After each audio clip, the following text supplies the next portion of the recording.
Here is a question. Read it carefully and think about the answer. Let us solve it step by step.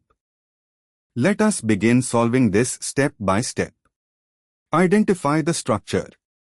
The compound shown is NC-CH2-CH2-CN, i.e., two CH2-CN groups connected to each other.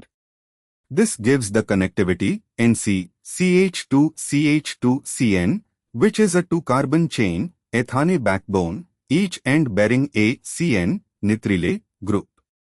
Moving on to the next step. Determine the parent chain and functional group naming. In IUPAC nomenclature for nitriles, when the CN carbon is not included in the parent chain, i.e., the CN is treated as a suffix carbonitrile, we count only the carbon atoms in the chain excluding the CN carbons. Alternatively, when CN carbons are included in the parent chain, the suffix nitrile or dinitrile is used. Moving on to the next step. Count the carbons. The full chain is NCCH2CH2CN including the CN carbons. This is a 4-carbon chain, butane backbone, C1N, C2H2, C3H2, C4N. The CN groups are at positions 1 and 4.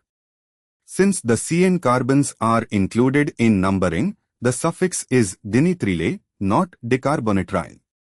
And for the final step, assign the name. The parent chain has 4 carbons, but with nitrile groups at C1 and C4, butane 1,4 dinitrile. Eliminate other options. A. Butane 1,4 decarbonitrile would imply 6 carbons total, 4 in chain plus 2 CN carbons, which is incorrect for this structure. B. Ethane 1,2 decarbonitrile would also imply 4 carbons total but uses decarbonitrile incorrectly here.